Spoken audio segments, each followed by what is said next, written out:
Hello everyone, welcome to Zoom in China Chat. I'm Simone Gao. More Chinese companies have been removed from global indices recently. Is that trend irreversible? Will DIDI set off US-China capital market decoupling, and does the Biden administration have the power and will to rein in Wall Street? I had these discussions with Roger Robinson. He is chairman of the Prague Security Studies Institute and former chairman of the Congressional US-China Economic and Security Review Commission. He earlier served as Senior Director for International Economic Affairs at the National Security Council under President Reagan. Thank you, Mr. Robinson, for joining Zoom in China today. Nice to be with you, Simone. Reuters reported that FTSE Russell is going to remove more China stocks from the indexes over US ban. So can you tell us what this means and why they made that decision? Well, it's hard to know precisely what's on FTSE Russell's mind. They have been notorious, frankly, in holding on to US-sanctioned Chinese companies as well as other Chinese corporate bad actors engaged in egregious national security and human rights abusers for a long time. I remember there was 1 month a couple of years ago when they added 1,000 Chinese companies to their index that obviously very little, if any, due diligence was performed concerning who these companies are, who their subsidiaries are, and what they're really about. Particularly in terms of the track records that I've talked about that are of such concern. So I would say that FTSE Russell is not a leader in terms of responsible, prudent behavior and risk management vis-a-vis China. Let's start there. This report suggested that they're removing some 20 companies. I understood that they were from the Treasury Department's Office of Foreign Asset Control list, which is the one that is associated with Executive Order of President Biden 14032. And this does require all US persons to be out of such listed stocks within 12 months. And effective August 2nd of this year, they're no longer able to buy those securities, be they stocks or bonds. They can only sell. So the writing's on the wall, and I think that Wall Street is finally figuring out at long last that the Biden administration is not going to ride to the rescue and rescind the executive order of President Trump. Indeed, they issued their own, which was not only a preservation of that executive order, but was an strengthening and expansion of it, which you can be sure caught Wall Street off guard. So now that they don't have a protector in President Biden, and with all due respect, Janet Yellen is not as ferocious a Wall Street supporter as was the previous Treasury Secretary, Steven Mnuchin, who worked very hard to deliver for Wall Street in making sure that these sanctions had as little teeth as possible.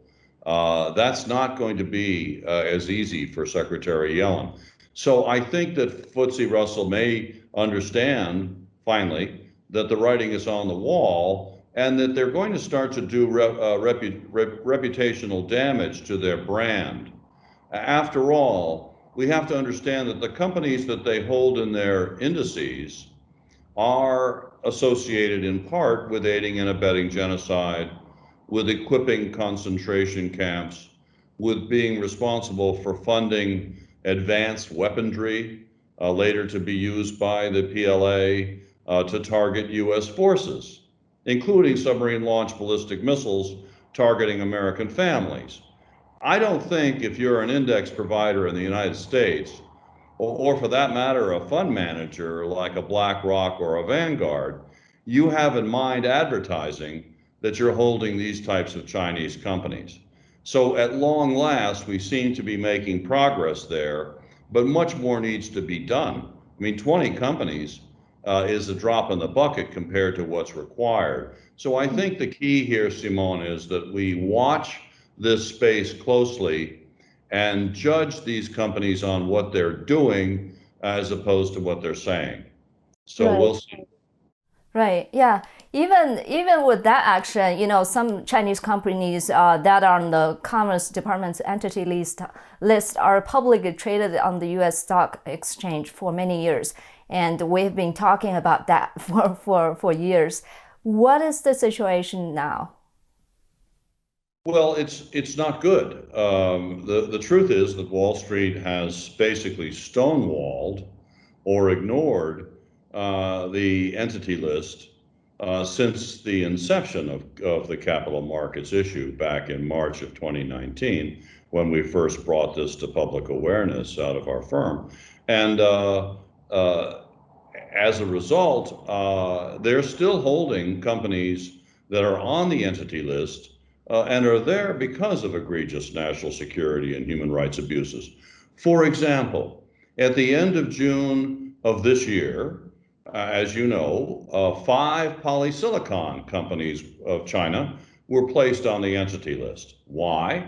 Because they're engaged or were determined to be engaged by our government in forced labor, read slave labor practices. Well, that's a very serious human rights abuse. I think we'd all agree. And yet, 3 out of those 5 companies are traded not only publicly in U.S. markets, but are being held by some of the more prominent exchange-traded funds in the United States, as well as the indexes. For example, Hoshine is one of the companies. It's held by MSCI and S&P's emerging. I believe S&P's emerging markets index. In the case of Xinjiang Daqo, which is a subsidiary of a company, if you can believe it, that's traded on the New York Stock Exchange. The case of Xinjiang GCL, New Energy Materials Corporation, it too is in the S&P BMI index. So in other words, millions of Americans are still holding these companies.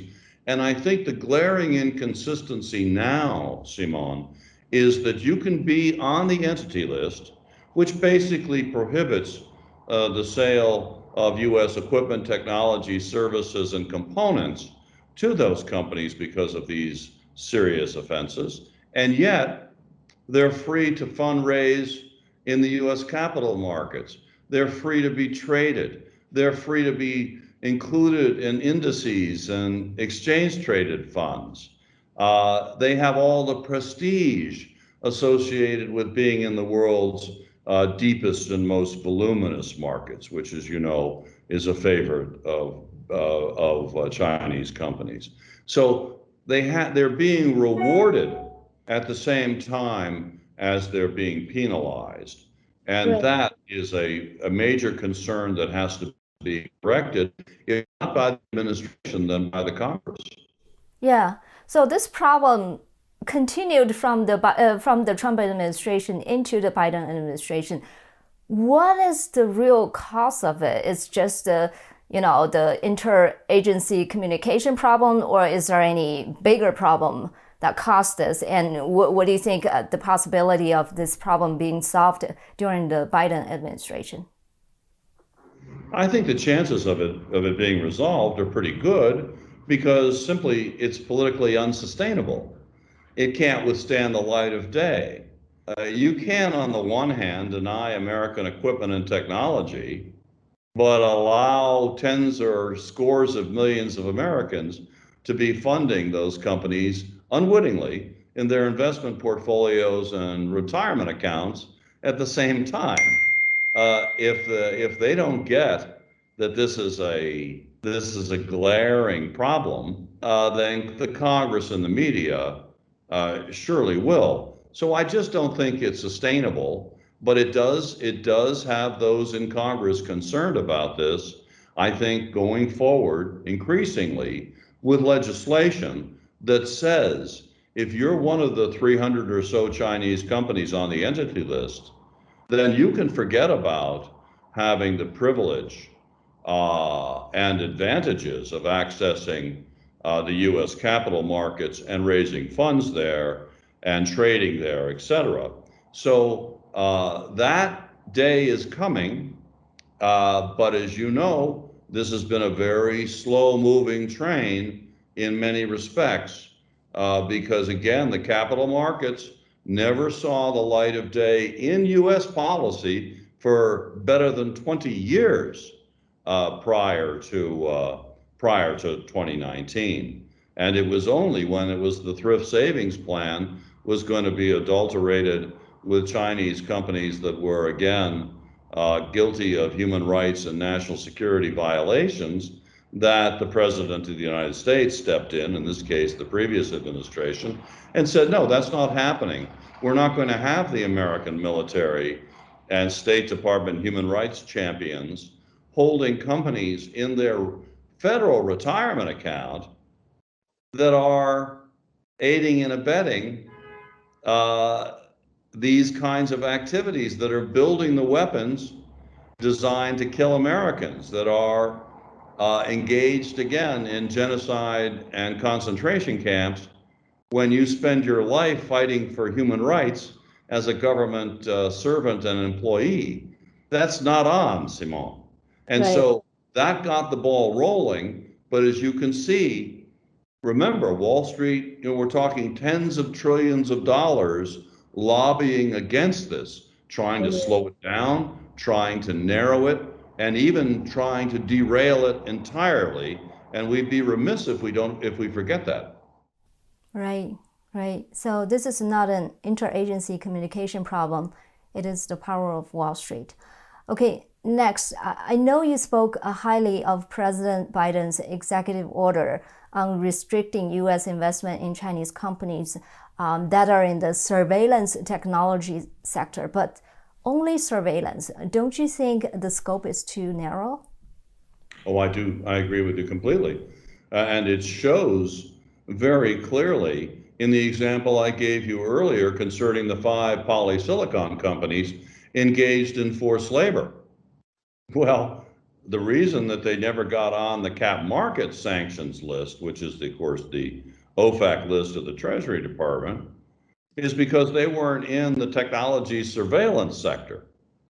Well, excuse me, forced labor, and that's okay? It's not okay, right? And so, as a consequence, that human rights set of conditions in the executive order needs to be expanded, or there needs to be a new list created by the Congress, which I call the Chinese Corporate Human Rights Abusers List, another official list that covers the entire human rights spectrum of abuse and says in clear automatic circumstances that if you are this kind of egregious human rights corporate abuser, then you are not going to have the privilege of accessing or funding yourselves in the capital markets of the United States or anywhere else as an American citizen around the world. You will not have access to those companies by law. And that will be an automatic feature of a new list if it's required. So it's really up to the Biden administration, it seems to me. They can expand the current executive order to increase the scope of human rights coverage. That would be the easiest. Or they can go the hard way and have the Congress build an entire new list with automatic capital market sanctions awaiting any company, Chinese company, that ends up on that list. Okay. Okay, so what do you think of the prospect of the Biden administration adopting a human rights abuser list? I think it's pretty high, uh, reasonably high, despite the fact that the Treasury Department and the SEC and other like-minded agencies will be opposed because of Wall Street concerns largely. But I don't think, again, that you can buck the tide of this political tsunami that's happening here. The bipartisan support for getting tougher on China is now well understood. And the Congress is outraged in many cases by the fact that Americans, over 100 million of them, are unwittingly engaged in funding the most nefarious activities of the Chinese Communist Party. They didn't have in mind hundreds of billions and even trillions of dollars moving from American retirement accounts and investment portfolios into the People's Liberation Army and into the construction or architecture of China's surveillance state, for example. That's not what the American people have in mind. The Congress understands that. Nancy Pelosi is a champion of human rights. The Democrats are known for that position. And I don't think you can just pretend as though you've solved the problem when you take such a narrow ban as they have initially with the surveillance, even though it's a good thing that they've done. But again, the surveillance technology sector, good step, too small, too narrow. Speaking of Congress, they passed the Holding Foreign Companies Accountable Act in 2019. So how much impact do you think this act will have on the Chinese companies who are contemplating a U.S. IPO?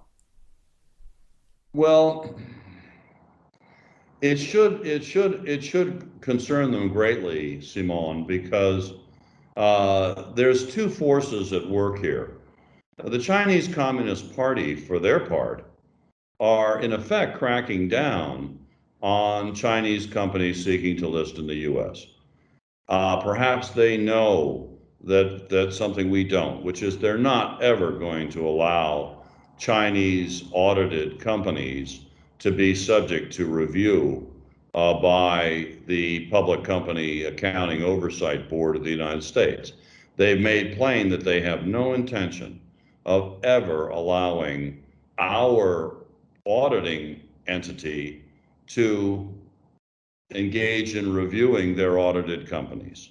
And right there, that means a continued violation of federal securities laws. There's not one Chinese company in the US markets today that's not in violation of US federal securities laws, primarily Sarbanes-Oxley and this PCAOB audit trail. And you know that they don't disclose their financials because they're regarded as state secrets. I mean, these companies are black boxes, and that's in part why the DIDI global IPO debacle is of such concern to Congress. Again, another black box that on day 4 of trading lost $16.4 billion of value, almost 20% of the stock's value disappeared in the first 4 days of an IPO on the New York Stock Exchange. So Congress is very concerned about this. That's why they passed the Accelerated Holding Companies, Foreign Companies Accountable Act by the Senate just recently. They were trying to reduce the years that from 3 to 2, where those Chinese companies will have to be delisted if they don't come into compliance, full compliance, with US federal securities laws. And as you may know, the SEC was just revealed by the Financial Times to have tried to undermine the intent of the Congress and the earliest possible protection of scores of millions of unwitting American retail investors by not issuing a rule on the delistings. And they're claiming that the clock hasn't started on those 3 years, even though it was passed in 2019. And the FT speculates that there won't be any delistings of Chinese companies till 2025, because simply they didn't issue the rule necessary to start the clock. They think a clever little gambit like this is going to work. I mean, it's naive, and it's very disheartening that they would try a maneuver as cynical as this, particularly given the national security and human rights stakes. And it will not stand. I mean, the Congress isn't going to sit there and permit the SEC to overwhelm American law just because they don't want to issue the rule. Really? I don't think so. So I'll tell you what, either the administration is going to step in there and preserve the integrity of the timetable and make sure that it's no more than the 3 years and hopefully 2 years once the accelerated bill is passed. And that if they don't, then there should be veto-proof legislation passed immediately, which offers a date certain by which Chinese companies that are not compliant are delisted by law, and that's it. So it's one way or the other. But imagine the SEC trying a gambit like this, as transparent as it is. Right.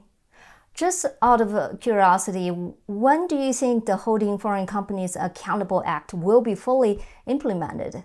I know July 12th is the date they finished the public feedbacks on the bill. Does that mean after July 12th, the bill will be fully implemented? I'm not talking about the Chinese companies being given 3 years to submit their accounting records. Otherwise, they will be delisted. I'm talking about the date they are required to submit detailed accounting records when they go public in the US. Is that after July 12th this year?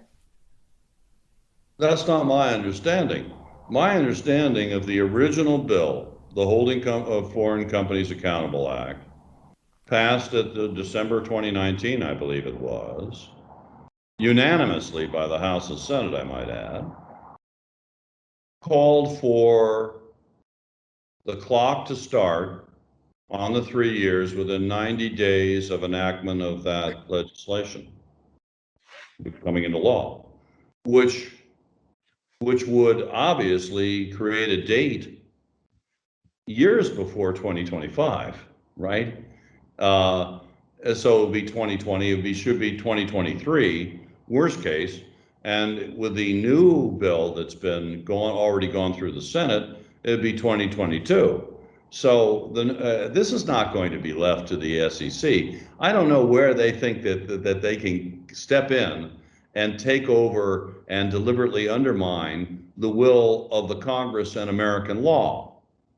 I don't know where they think that they're somehow above the law and that they'll decide what the timetable is.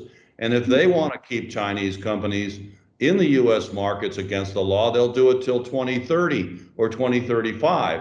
In other words, what's to stop this from just turning into a fiasco? I think it already is. So that's not going to stand, in my opinion, Simone. Okay. Well, as far as I know, I mean, they seem to be going through a process, a due process. For example, you have to have this discussions of the details, how this is going to be implemented. And then after that, you're going to have the public feedback period. And after all that is finished, then the law will be fully implemented. And that's July 12th this year. What is your understanding? I think it's 90 days after enactment of the law, which the Holding Foreign Companies Accountable Act, the original one, and 3 years from that date, it's over for Chinese companies that didn't submit themselves to PCAOB reviews of their audited companies. So we may have a little different take on this, and I have to study it more, I confess. So this is just my off-the-cuff estimate. But if I had to err, I would not err on the side of SEC procedures. I would err on the side of what does the law say? And I think that I'm reflecting what the law says. Right, right. Okay. So, I mean, it's very likely SEC is just, trying to postpone this law from being fully implemented by going through all this process, right? So it seems to me.